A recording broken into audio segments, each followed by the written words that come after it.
adalah saat yang terindah Tuhan di hadirat-Mu. Oh Yesus,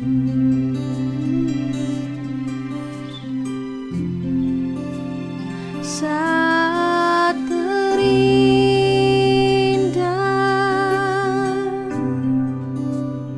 di hadirat-Mu,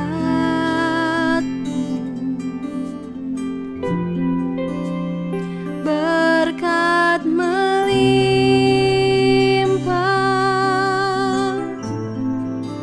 ada padamu.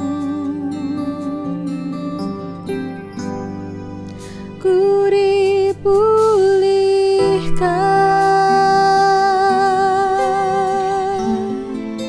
dan dibarui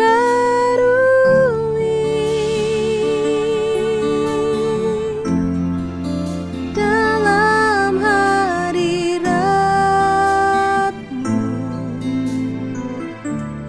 Ada sukacita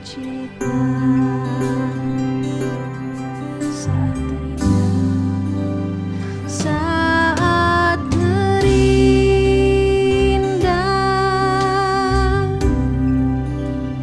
di hadirat-Mu,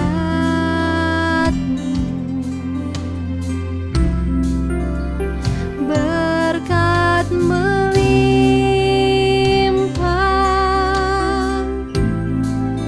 ada padamu.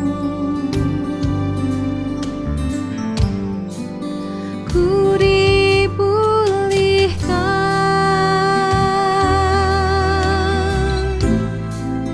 dan dibarui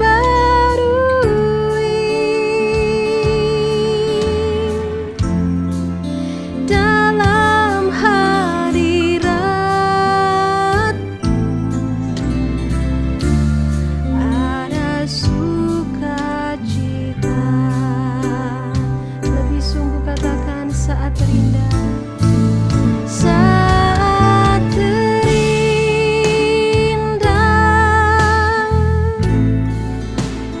di hadirat-Mu,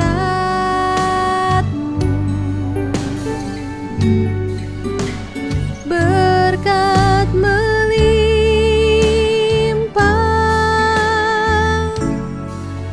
ada padamu. Ku dipulihkan dan dibarui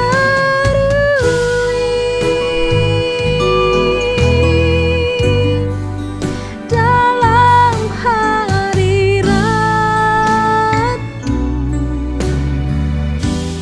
Ada sukacita. Ku dipulihkan, ku dipulihkan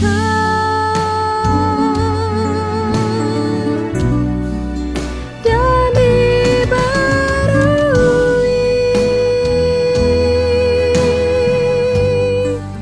dalam hadirat-Mu. Ada sukacita. Oh, dalam hadirat-Mu ada sukacita.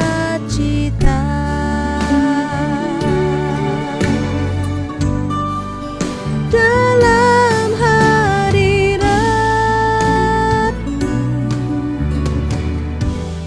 ada sukacita.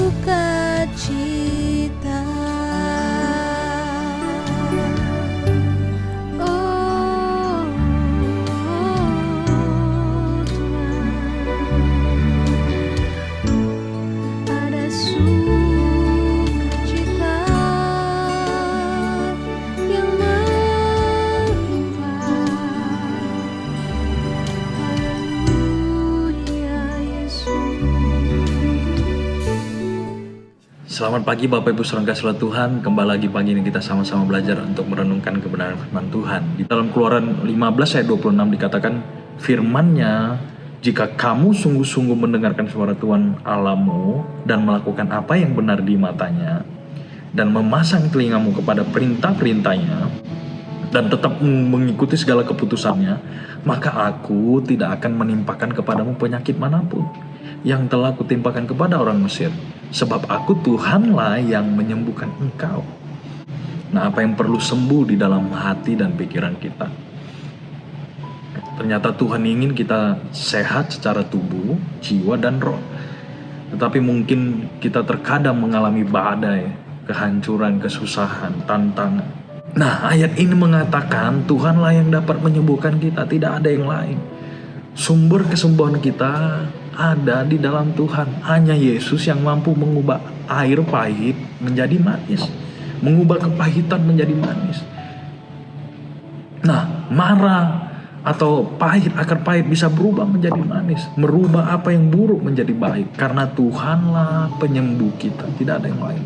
Kesembuhan yang ada di dalam, dan khususnya mungkin tentang trauma adalah salah satu kondisi mental yang banyak sekali dialami di sekarang ini, apalagi dialami oleh anak-anak muda, penyakit mental dan lain sebagainya, sehingga kata healing sekarang disalahgunakan dan menjadi kata yang begitu populer di zaman sekarang.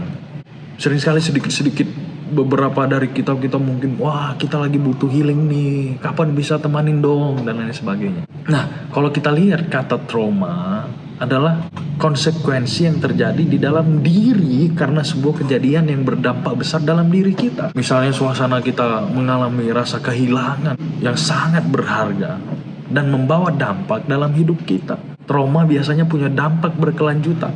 Bukan hanyalah satu event saja, sehingga dampak trauma menyebabkan saudara tidak berfungsi sebagaimana yang mau kita inginkan.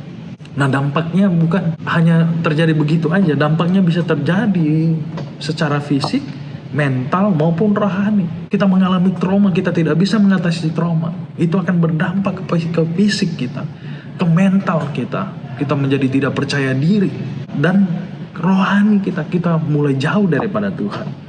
Nah, gejala-gejala trauma biasanya muncul di beberapa sisi kehidupan kita. Gejalanya bisa berupa fisik, kognitif, atau secara emosional, dan juga dalam perilaku kita, dan mempengaruhi tindakan kita. Nah, mungkin kita sekarang sedang terjebak dengan rasa bersalah, rasa takut, khawatir, dan malu atau sungkan menghalangi kita untuk bisa mengejar apa yang Tuhan siapkan dalam hidup kita. Nah, itu butuhnya kita untuk join komunitas yang ada, karena kita punya saudara yang bisa menguatkan kita. Untuk apa kita malu? Karena itu saudara kita. Makanya butuh senantiasa komunitas yang menguatkan kita. Dalam Amsal 17 ayat 22, dalam terjemahan sehari-hari dikatakan, hati yang gembira menyehatkan badan, hati yang murung mematahkan semangat.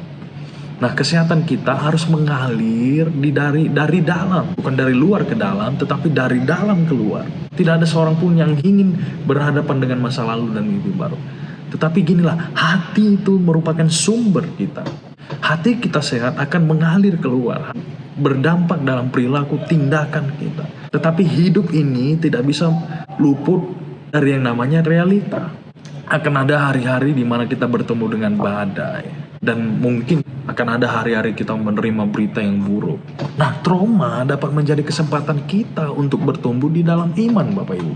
Kita tidak harus larut dan tenggelam karena trauma. Ada riset membuktikan bahwa biasanya orang yang bisa menghadapi trauma akan sangat terbantu dengan keluarga dan lingkungan yang sehat. Akan sangat terbantu kalau dia punya komunitas yang sehat, punya saudara yang seiman yang mungkin dapat menguatkan Bapak Ibu.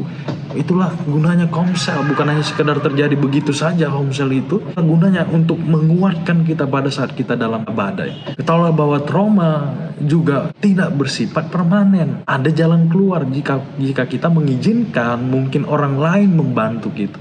Terkadang rasa malu dan gengsi menutup itu semua. Malu untuk sharing satu sama lain. Kita tidak terbuka kepada Tuhan. Kita tidak cerita terbuka kepada Tuhan tentang apa yang kita hadapi. Nah, ada 4 langkah praktis untuk menghadapi trauma, Bapak Ibu. Yang pertama yaitu menerima realita. Ada banyak orang, mungkin anak-anak muda sekarang tidak tertolong karena tidak mau menerima realita yang ada. Dia lahir dari keluarga yang hancur, dia lahir dari keluarga yang mungkin tidak ada harapan untuk dia mempunyai masa depan dan lain sebagainya. Dia tidak menerima dirinya sendiri, dia tidak menerima realita yang ada. Kuncinya bagaimana kita menghadapinya yaitu menerima realita yang ada. Akui dan terima apa yang terjadi karena kita tidak bisa mengubah kejadian yang ada. Terima dulu ketidakpastian itu. Dengan begitu Tuhan akan campur tangan. Yang kedua, hindari mencari kesalahan dan membuat keputusan-keputusan besar.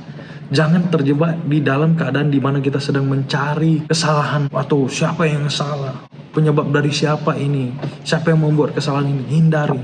Dan hindari juga membuat keputusan besar yang tidak menentu. Yang ketiga adalah menghadapi rasa marah yang ada, rasa bersalah dan rasa takut. Jujur kepada Tuhan, terbuka kepada Tuhan. Mungkin kita punya mentor atau gembala, ceritakan itu. Itu caranya untuk menghadapi atau menutupi rasa bersalah yang kita punya. Izinkan pengampunan datang. Mungkin kita punya kepahitan dan lain sebagainya. Izinkan pengampunan itu masuk di dalam diri kita. Supaya dapat kita mengampuni orang yang mungkin bersalah kepada kita. Yang keempat, dasari identitas di dalam Kristus.